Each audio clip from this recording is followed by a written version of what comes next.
You're listening to Radio Long Island City, recorded at our studios near Hell Gate, 9 kilometers north of the Harbor Hill Moraine. And now, the Observatory. The Observatory, Sunday the 15th of February, 2026. It is 56 days after the winter solstice. It is 33 days before the spring equinox. The sun rises today at 6:50 a.m. Solar noon takes place today at 12:10 p.m. The sun sets today at 5:31 p.m., civil twilight ends at 5:59 p.m., and nautical twilight ends at 6:31 p.m. The length of daytime today is 2 minutes 30 seconds longer than yesterday. The moon is in its waning crescent phase and is 4% full at midday. The moon rises today at 6:01 a.m., and then it sets at 3:37 p.m. The new moon will arrive on Tuesday, the 17th of February. These are the predicted tides today for Horns Hook.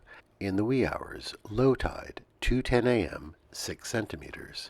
In the morning, high tide, 8:33 a.m., 1 meter 34. In the afternoon, low tide, 2:49 p.m., minus 9 centimeters. At night, high tide, 9:03 p.m., 1 meter 19. In our shared realm of plants and animals, the ice floes have melted in Hallett's Cove. However, large slabs of ice still lie stacked there by the waves along the higher parts of the beach. The seagulls, which had been hanging out on the ice floes, have returned to the water, where they bob contentedly, and now they've been joined by a few mallard ducks and Canada geese. The number of birds in the cove is rather small compared to summer. In the next month, we should begin to see migrators returning as the weather warms up. Commemorations. On this day in 1925, the second delivery of diphtheria antitoxin arrived in Nome, Alaska, by dog sled. A virulent outbreak of the deadly disease had struck the town in the middle of winter, and the only way at that time to bring medicine was with dog sleds across the ice. 20 mushers led 150 dogs across 674 miles.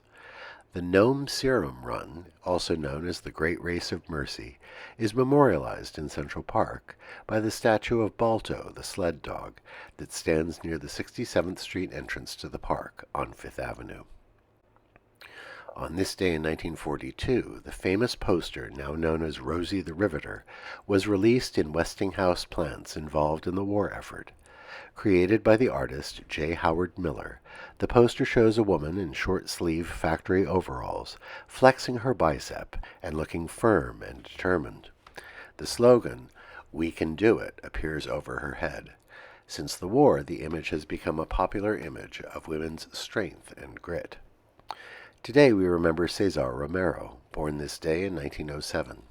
The actor had a long career in movies and television, often playing the role of the Latin lover. He was raised in Manhattan, where he was an alumnus of the Collegiate School for Boys. He described himself as a Latin from Manhattan. Romero is perhaps best remembered for his role as the Joker in the 1960s television series Batman. Today we wish a happy birthday to Art Spiegelman, born this day in 1948. The cartoonist began his career with Topps, the bubblegum and trading card company, where he co-created the famous Wacky Packs series, showing lurid parodies of famous American consumer brands. But his greatest achievement has been the graphic novel Mouse, A Survivor's Tale, depicting his family's history in the Holocaust in German-occupied Poland.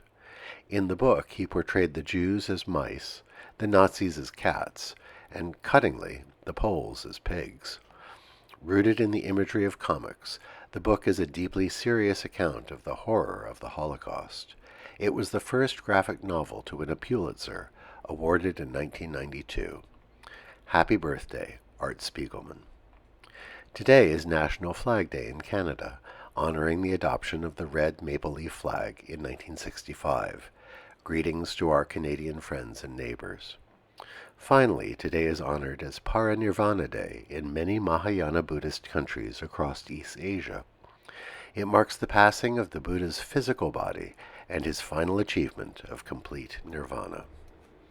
And that is the Observatory, Sunday the 15th of February, 2026.